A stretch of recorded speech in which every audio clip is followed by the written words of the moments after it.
I'm Corey Craighill. I'm the winemaker and vineyard manager at Septenary Winery in the Monticello Wine Trail. I'm Tasha Durrett, and I'm the founder of Black Women Who Wine, based here in Central Virginia. Hi, I'm Athena Eastwood. Welcome to Eastwood Farm and Winery in Charlottesville, Virginia. So Septenary is known for making red blends that age. We age our reds for about 18 months in barrel, and then they sit in bottle for minimum 2 years before they're released to the public. I think being a woman in this industry is pretty fun because I think all the other women in the industry are really great. More than half of the winemakers I ever worked for were women as head winemakers. Because there are women in leadership roles, that helps open opportunities for other women, and especially that I've had experience all over the world. I hope that someone sees that and like, man, I want to learn from that person.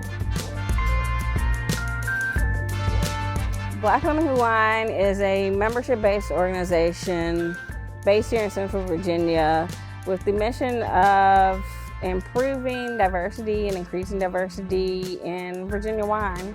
I think that when I first started Black Women Who Wine, what I wanted to share about the Charlottesville area and the wineries here is just that there's so many great options. I think that Virginia wine for so long was looked over. I've loved Virginia wine for a long time, and I knew that there were other women like me out there who also love Virginia wine. So bringing them all together has been, a great experience. Well, our mission at Eastwood Farm and Winery has been to create great wine in an environment that the whole community can enjoy. I think wine is a beverage that brings people together. It breaks down barriers, and that's what's really made us really passionate about what we're doing. Everyone needs to be able to look out and see themselves doing the things they dream of doing. And there's just something about that that makes it easier to imagine that you could do it too. I'd describe my winemaking style as thoughtful. I've been through several vintages now that are wildly different from another. For whites, I really love to drink whites with texture, so I try to create that style in my whites. So some of the wineries or other organizations that have really embraced their mission, I think first and foremost, Albemarle Charlottesville Tourism has been a big supporter of ours from the outset.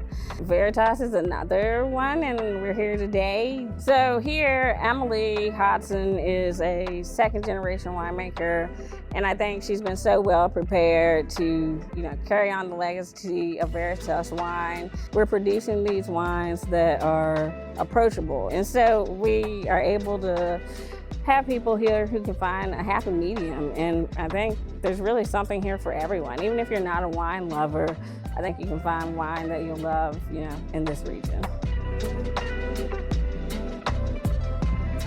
To be part of the Monticello Wine Trail, especially with the Wine Enthusiast recognition, is really exciting. It's a chance for us as a community to stand on a bigger stage and really show what this area can do.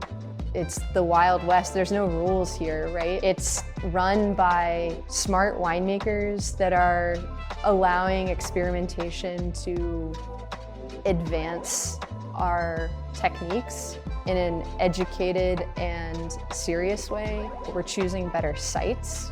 We're getting farmers that have experience and that are interested in farming thoughtfully with techniques that are relevant to this area and to our climate.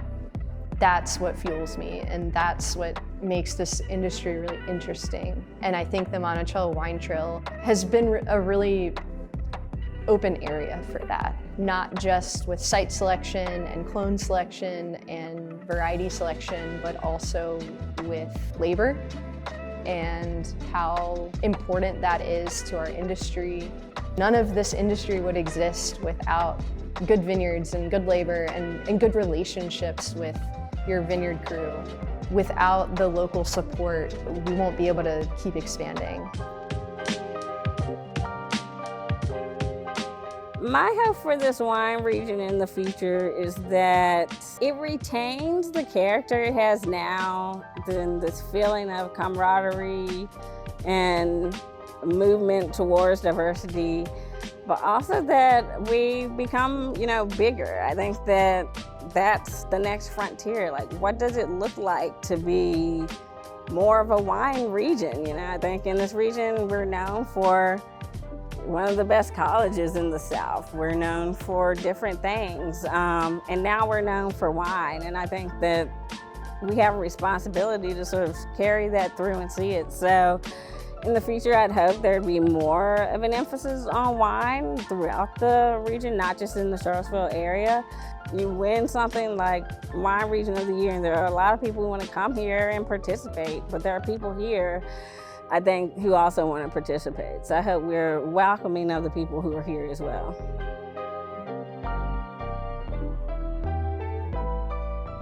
I think the reason that Charlottesville has helped put us on this stage is because of the culture that already exists here. There's a good food scene, there's a good outdoor scene, there's a growing beverage scene, and that's not just wineries, that's breweries and distilleries. And they're making a serious product that can compete nationally and internationally.